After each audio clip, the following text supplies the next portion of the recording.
Hi po sa lahat. Nandito po tayo sa SM City, Cebu. So, ang i-upload po natin ngayon na negosyo ay tungkol po sa mga leather shoes. Yung mga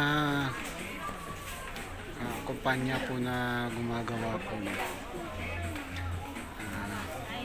Halimbawa po itong Mario de Boro. Maganda ng mga leather shoes nila. So ito sample. So ito 2,299. Itong brown, so 2,399. So ito po ay sample nila na mga leather shoes. So kung sino man yung mga naghahanap po ng mga leather shoes, dito po sa SM City, Cebu. So sample po yung Mario de Boro. Meron din po tayong Hush Puppies. Hush Puppies. Ito rin po yung sample ng Mario de Boro. So ito po 2,099. So meron din po Bristol Hush Puppies. So ito po tingnan natin yung Bristol. So ito po 4,980. 4,980. So Hush Puppies. So tingnan natin ito, ang ganda ba? So ito 6,500. Sa baba yan din 6,500.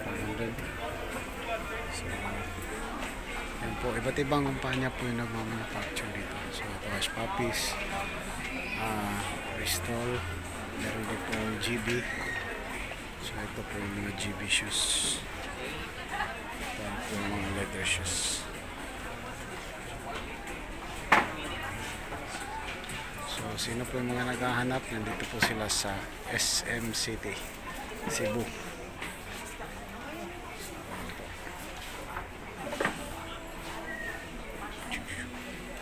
So yung part 2 po nito is hanap po tayo ng mga nagmamanufacture na kumpanya ng sapatos. So magkano po yung cost niya puhunan sa isang sapatos, magkano po rin yung kita. So baka maimbitahan po tayo ng mga kumpanya na mga gumagawa ng mga sapatos katulad nito. So yeah, next upload po natin is kung ano po yung mga operational expenses po nila. So sa mga kumpanya dyan na gumagawa nito, baka naman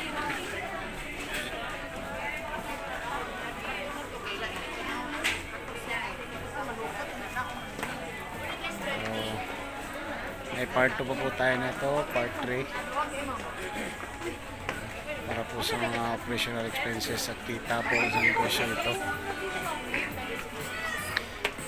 At hanggang dito lang po muna. Salamat po sa panonood at ingat po kayong lahat. Bye!